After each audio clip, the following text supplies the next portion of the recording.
Good morning, everyone. I hope all you mech warriors and mech bunnies are ready for the kickoff of another fantastic season of the Calgary Battletech League. Oh, it's been fantastic off-season, Brett. A lot of movement going on with new players joining, old players coming back to try to defend or deal with some of those rivalries. So we had our first meet up. It was the Grinder event and draft day. The Grinder event went fantastic. A lot of players are playing. We had a good mix of returning players and new players. The new players got their draft order decided by the Grinder, and the returning players got to play for a prize this year. Instead of the wild card pick of any faction they like, they ended up winning a hat. The eventual winner was actually Kale. He's one of our new players, and he ended up winning the whole event, so he got to pick first and ended up with a nice hat.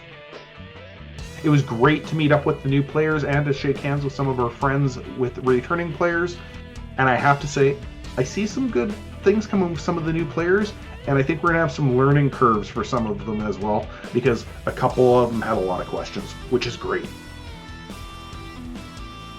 Yeah, I know lots of information being shared on the draft day. New players asking all the sorts of questions about what they should do, what they should take. And since we're kicking off preseason show, we have all new information about draft and who picked what and all the faction tech.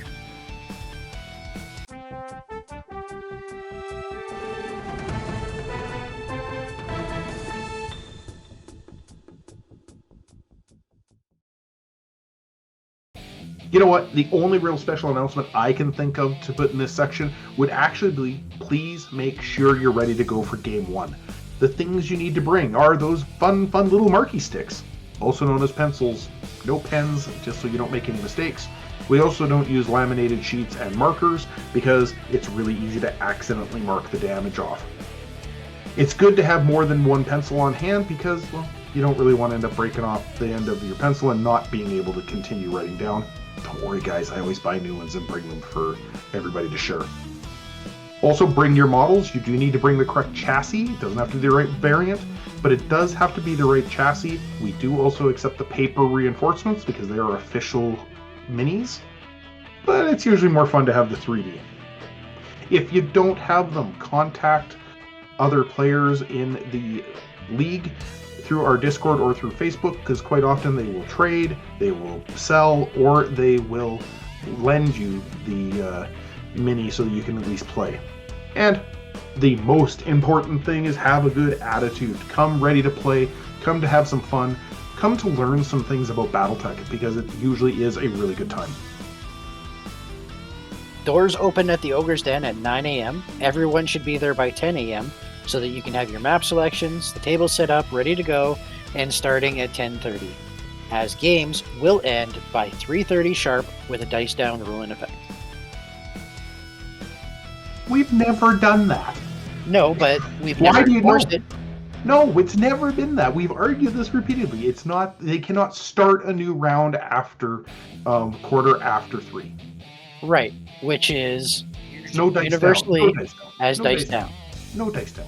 No, you have to Either finish the turn. You have to finish the turn. But you do not get to start a new turn after quarter after. Dun dun dun! League drama! First show. And please remember to make every effort to get up early enough for daily routines. The 3 S's, so I've been told. Shit, shower, shave. Breakfast might not hurt either. Coffee. This next section is where we would normally go over the skill spends of the previous week. However, it's our first week preseason show, so none of that shit today. Yeah, we do. People get to faction tech 1 mech preseason. I think we'll do it a little bit differently this time around. When we give a short breakdown of everyone's lance, we can mention which mechs they changed and what significant things changed. With this many people, we don't go into minute details. It's like a 4-hour show if we do it that way. For those of you new and joining us for the first time, the Calgary Battletech League runs every second Sunday for about 5 months, with playoffs happening 3 rounds as a single elimination tournament. We will use a faction-based format that is 4 units picked before the season starts, and you play with them all year long. Mostly. We have 12 different factions for our players to pick from. The Crusader clans with their heavy lasers and streak LRMs. Warden clans with the Advanced Tactical Missile and the ER Pulse Laser. The Capellan Confederation with their Stealth Armor and Plasma Rifles, and Comstar with their C3I and Einarchs. Moving on, we have the Draconis Combine with C3 systems, MRMs, and to go with the MRMs, the Apollo system. The Federated Suns get rotary autocannons and targeting computers. The Free Razzlehog Republic has X-Pulse lasers and the Laser Anti-Missile system. And the Free Worlds League has light gauze rifles, light and heavy ferrofibrous armor. Then we have the Lyran Alliance with their light engines, as well as the heavy gauze rifle, which can be upgraded to the Imperial Heavy Gauze Rifle, as my wife would like to call it, but it's actually the improved Heavy Gauze Rifle. The Mercenary Command, they get to pull that MML launcher, so the Multiple Missile Launcher, and the Snub-Nose PPCs. The Periphery Powers, they get the Light PPC and the Heavy PPC. And finally, the St. Ives Compact gets the Light Autocannon 2 and the Light Autocannon 5, as well as the specialty autocannon ammo of Precision and Armor Piercing. Let's take a quick moment to run down who took what, and then get into the details of the lances. Our Capellan Confederation players this year are Laura, Jay, and Keenan, 2 returning and 1 new player. For Comstar, we have Devin, Cal, and Paul. All 3 are returning players, so good luck to you all. And the Crusader clans are being fielded by JP, Corey, and Todd B. All returning players from prior seasons, which also has our 2-time past champion JP. Moving on, I am also the solo representee for the Draconis Combine. All hail the dragon!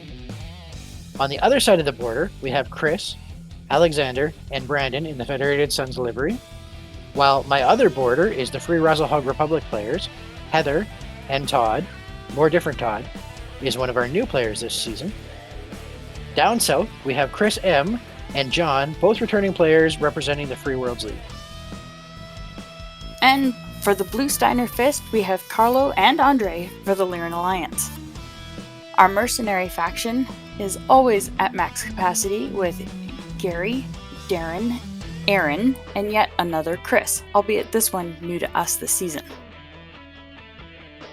Our 2 Periphery Power players this year are Lee and James, both returning from last year. And apparently Lee's a chump.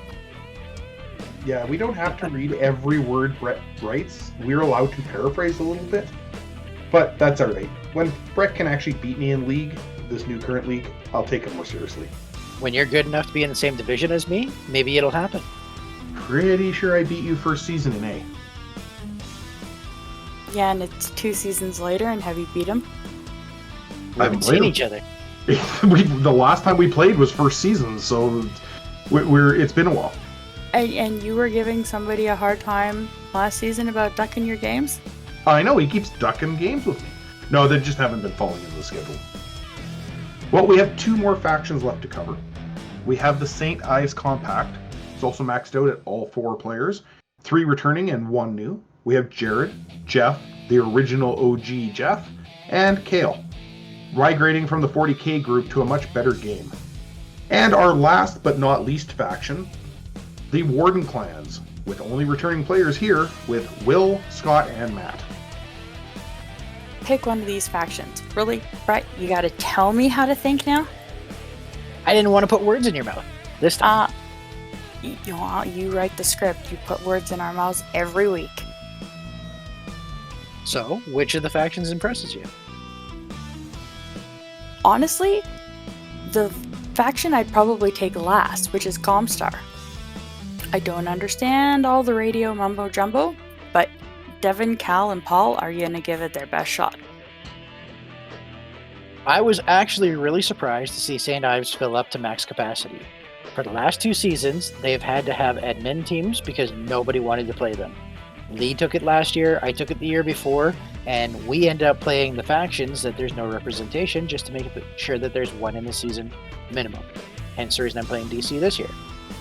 Clearly, We've showed them that every faction can be competitive because we have 4 people maxed out for St. Ives, and only one other faction happened with that, and that's Merc, and they don't count because, well, everybody wants to be a Merc.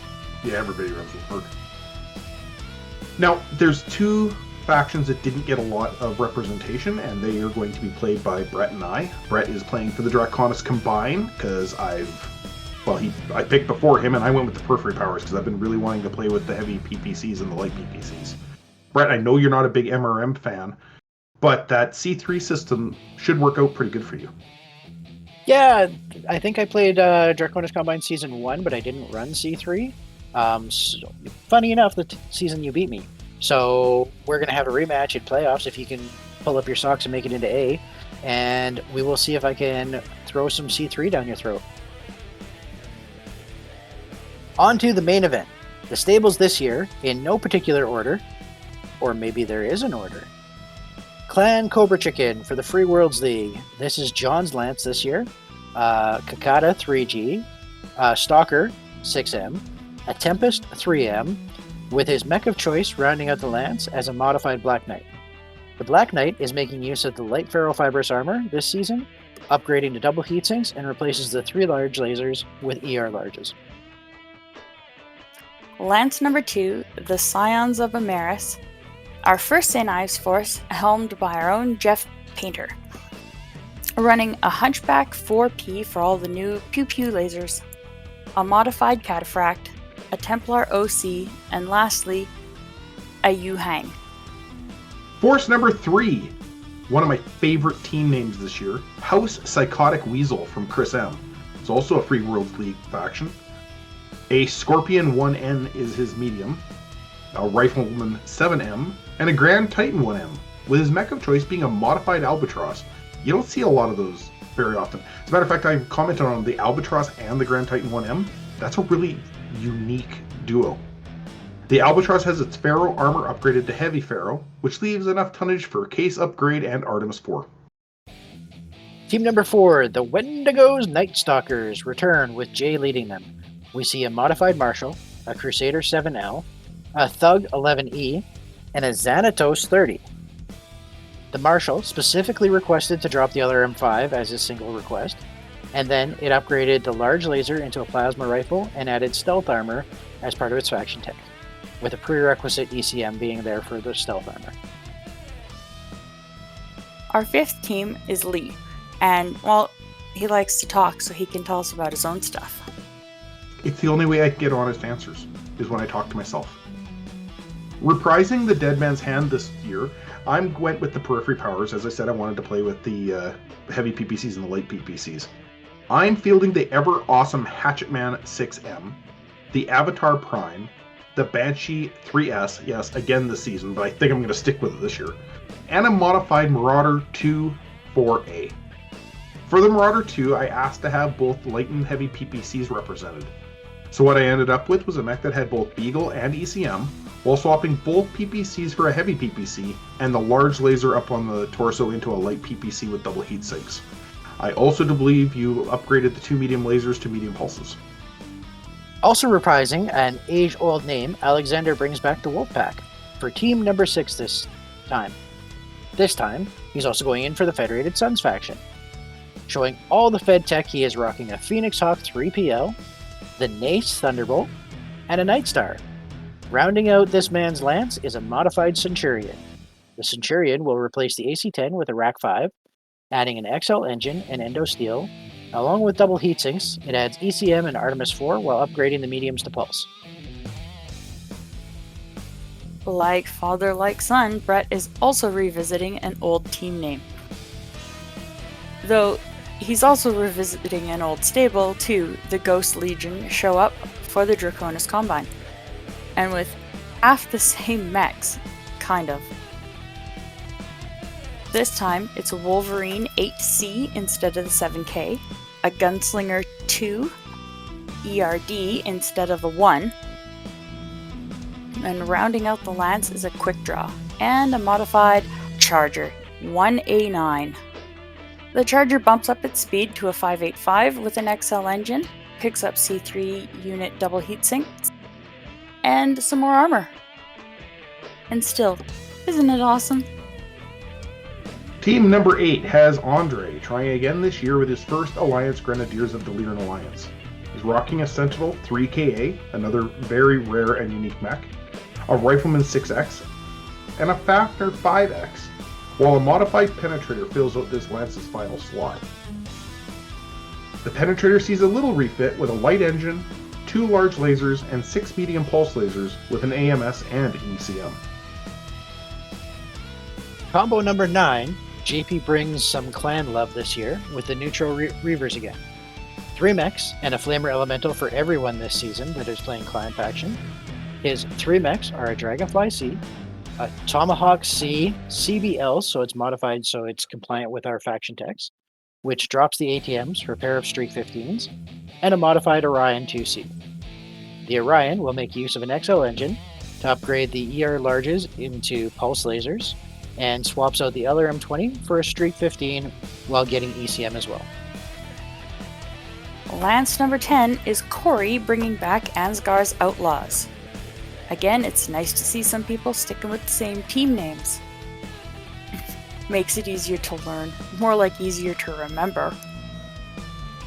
Also flying Crusader clans with a Shadowcat H, a Jupiter, and this time a modified Archer C.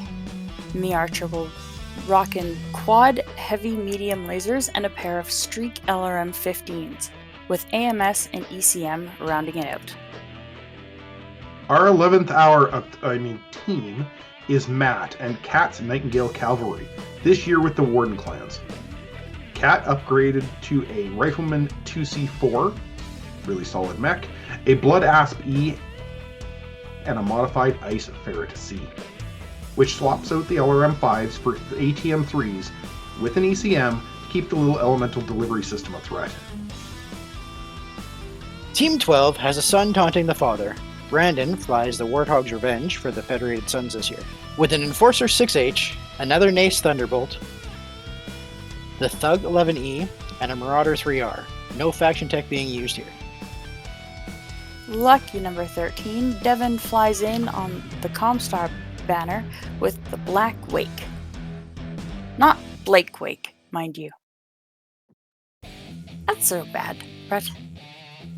He comes in with a Vulcan 6C, a Shootist 9C, a Crockett, and a Thug 12E. Also, no faction tech used. Our 14th team has another new-to-us player, Kale, showing up with the St. Ives Compact, the Steel Shod Shamble.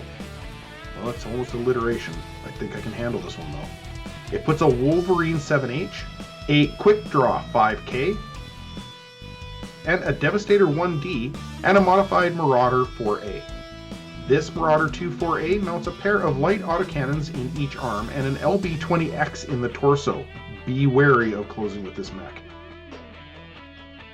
15th spot goes to Cal, returning for his second year this time, also with the Comstar and the Pay Your Bills stable. Seems like I always owe this guy for something. He does most of my online gaming shopping or other things, and we just trade off back and forth. With a Kentaro 21 and an Exterminator 4D, a Highlander 736 rounding it out, he has a solid start with a modified Battlemaster 2C finishing off the lance. The Battlemaster downgrades the ERPPC to an ER large, adds the C3 system and ECM, while swapping out the SRM for an Einarch launcher. Halfway there, Heather swings into spot 16 with her Blitzkrieg Jezebels, this year representing the Free Rasselhog Republic. How she loves her quads! And she does not only have one this year. She's bringing a Scorpion 10, a modified Barghest 1T, a Hatamoto Chi 27U, and an Atlas D. And her Barghest swaps out the LB for the Gauss rifle and the large laser for an X-Pulse in a turret. Our first Hamilton brother, James, brings the 4th Tauren Protectorate, and with a name like that, it should be no surprise he's playing for the Periphery this year. Using a modified Hunchback, an Archer 4M, a Marauder 9M2, and an awesome 9Q, this force brings half of the best units that Jay used last year, so it's going to be pretty solid. The littlest Hunchback swaps out an autocannon for a heavy PPC, adds jump jets to get up and around town, while running the full electronic suite of Beagles and ECM. Number 18, Darren hands off Grumpy Bear to another, and plays with Hank's Handies this year. His mercs will be hoping for lots of happy endings. Starting with the worst first, a Firestarter Omnimech Variant C, a Thunderbolt 9 SE, a Gunslinger 1 ERD, and a tricked out Banshee 3S. The Banshee will trade a pair of PPCs for snub-nosed PPCs instead, the AC-10 for an LB-10, and the SRM for an MML-5 with Artemis. ECM rounds out the protection on this unit. The 19th Lance is Carlo with his Lyran Rangers, also rocking a Sentinel 3L, a modified Champion 1N, a Highlander 738, and a Banshee 7S. This Lance says Steiner all over it. The Champion slows down to a 4-6, replaces the LB-10 with a heavy gauze for some major firing power upgrade. Number 20, we're getting closer to the end than the beginning. Team number 20 has Todd returning this year with some clan action with the Werewolves. It's a Huntsman A, a Direwolf H, and a modified Marauder C. The Marauder keeps the 2 large pulse lasers, but swaps out the rest of the weapons for a pair of heavy mediums and a single heavy large laser. Blackjack. Team 21. Paulie C turning the lights out with Comstar this time. His lance consisting of a Griffin 6 CS, a Black Knight 6B, the age-old Atlas D, and a modified Kakata. That's the second one we've got showing up. The Kakata will slow down to 7.11.7, adding a C3I and bumping the armor up while adding ECM. 22 out of 32, almost there. Gary revisits the Red Suns Irregulars, now gone mercenary, with a Night Sky 4S, a Penetrator 4D, a Marauder 2 5A, and a modified Mauler 1R. Mr. Mauler swaps out the ER large lasers for snub-nosed PPC, and the LRMs for a pair of MML5s. Team number 23 is our other brother, Scott H. Some Neon Grizzly action for the Warden clans, though our admin team was supremely disappointed that his lance will not be feeding any Grizzly Bears. What they are fielding is a Grumpy Bear, the Kodiak 5 upgrade, a Timberwolf S, and a modified Ice Ferret C. This Ice Ferret drops its speed down but adds jump jets, moving up to 7.11.7. And sporting a pair of ATM 6s and an ECM, it should keep this mech a threat while it bounces around the battlefield. Lance number 24 at the door. One of our shining newbies from last season, Jared, comes back with St. Ives. One of many Wraith TR1s we will see again, and an Orion 1K, a Highlander 733, and a modified Devastator 1D coming in at last spot. The Devastator trades its 2 large lasers for a pair of light AC5s and some other minor upgrades like Case 2 and double heatsinks. In 25th spot, another new player, Keenan, playing the Capellan Lance. Lacking a name yet. That's it. That's its name right there. Lacking a name yet. No, Keenan, you can name it here whatever you like, but that would be a pretty good name. Anyways, he has a Wraith TR1, a Marauder 6L, a Thug 11E, and a modified Stalker 3F. The Stalker is a solid unit. This one swaps out 2 large lasers for plasma rifles, grabs an XL engine to up the speed to 4.6 with double heatsinks and case both torsos. Lance number 26 is the original OG Jeff with another St. Ives unit and another Wraith TR1. The Grasshopper 5N, the ever-popular Awesome 8Q, and another modified Marauder 2 4A. This one is replacing both medium lasers with light autocannon 5s, and the large laser with a gauze rifle. This beast picks up an XL engine, case 2 in both side torsos, and double heatsinks. The 27th unit we see is Odin's Chosen for the Free Rezelhog Republic. Other Todd has a modified Shadowhawk 5S, an Axeman 1N, a Warhammer 6K, and a Marauder 2 6M. And starting our last 4 units is mine. Back with Thumper's Revenge, and this year with the Capellan Confederation. I have a modified Mention, a Catapult C6, a Crusader 7L, and a Longbow OW. The Mention swaps out the 2 large pulse lasers for plasma rifles and drops the ACM to pick up tag. 29th, but not least, we have the Ice Creamers. Nope. Dude, Aaron, come on. That's not a very mercenary sounding name. But your Wolverine 7K, your Black Knight 6B, your Zeus 6S, and your modified Marauder 25A definitely are. The Marauder sees the same modification as a different stable last year. Yes, we are consistent. If 2 stables request the same mech and same skill use, they get the same mod. Swapping out both ERPPCs and the LB10X for sub-nose PPCs. And it adds ECM to the mix.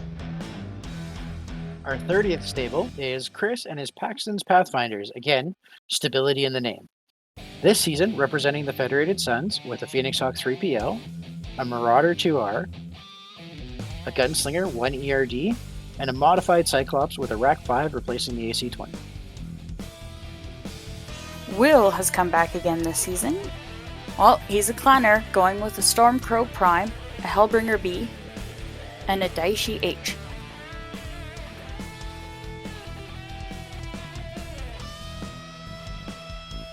And our last late submission, and one of our last new players, Chris B is flying the mercenary flag with a Blackjack BJ2, a Grasshopper 5J, a Catapult CPLT-C4C, and a modified Highlander 732.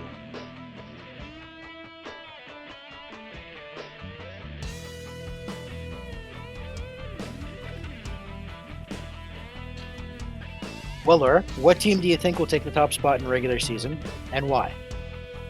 Predictions. I forgot about this part. Ruh-roh. Which is funny because I'm the one that track it all season. Yeah, you've been our scorekeeper for a while now. I don't know. I kind of like pulling for, the underdogs or the swept under the rug type, the forgotten guys. I kind of hope one of the new players ends up at least in the A division, even if they don't make it quite to the end. It's actually quite tough to make a prediction right now, but I really hope Gary makes it a bit farther with his Red Suns and Regulars. Didn't he make it to B-side champion? He won the B-side final. He's B-side champion. If he goes any further, he's going to have to beat up the Jeffs, and that's not going to be easy. Now, since I know you're going to ask me the same question, my pick for the top team is going to have to be JP. The fact that the clan still had a slot open by the time it got to the top 8 players is actually a real surprise. And I think we may just see the return of the 2-time A-side champion among the top spot and taking home the trophy after a hard-fought playoff run. Alright, so because I know you took it from me, I was going to say JP for overall winner. He's normally top 3, if not top 8, and that's without playing clans. This year with clans, he has no reason not to be top and in the A-side finals. But failing that, I'm going to predict Laura will be C-side champion overall this year.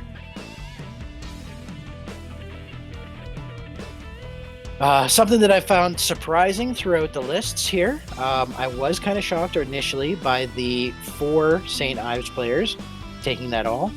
Although being Jeff and Jeff, I'm not super surprised as they picked back-to-back and they both jumped on that. Kind of like they were having a conversation before the season started of, I'm going to play whatever you play, so what do we pick when we get there? Next thing that was really surprising is the vast amount of Marauder 2s we have. I lost track of the counts. I am kind of surprised to see a couple of Sentinels, but I'm pretty sure those are going to get swapped out early on in the season. other things that come to mind right off the hop, just that everybody seems to be ready to go, having a good time. And there's a couple of deep picks for mechs that you don't see too often, which is really nice to see, like albatrosses and some other stuff like chargers. So back to you, Lee. Well, we're getting to our summary portion. It's not that long of a show. Next show is definitely going to be a long one. I have to say that I am so happy to see the excitement everybody's got going into this. Everybody's ready. Everybody's prepared. We had a really good submission time frame. Most people had their lances in at least a couple of days before cutoff. That was really good. Gives Brett not quite so much of a panic time getting them built. A lot of questions were asked in the preseason. It's great to see the turnout for the grinder. Now, this year we didn't do the wild card, but everybody still jumped in. We had 16 players, I think, or 14 players playing for that prize. It's really fun to watch everybody play around, and we tried to scatter the new players with the veterans so they could do some community building. And it looked like they were really getting in there. A lot of conversation, a lot of laughing, and good times. Thanks, everybody, for listening. I'm out. Moving on to Laura. Well, that's all for now, folks. Don't forget to hit the subscribe and your like button, and ring that bell for notifications. Alrighty, just in wrap up here, it is always great to have a new season going, having everything started. For our players, we put in a lot of effort and time to try and make this as successful as we can for you. We do appreciate that you appreciate that. There are some videos on our channel here that are going to be more beneficial to watch. Some of them are supposed to be required viewing, and only Gary posted in the last 2 weeks. Everybody else that has posts on that one is over 2 years old or a year old. So I'm going to have a special prize for Gary because he put in the time and the effort. Otherwise, our regular viewers, waiting here when we get closer to 500 viewers. But other than that, thank you very much, everybody, and we'll catch you next time. Bye!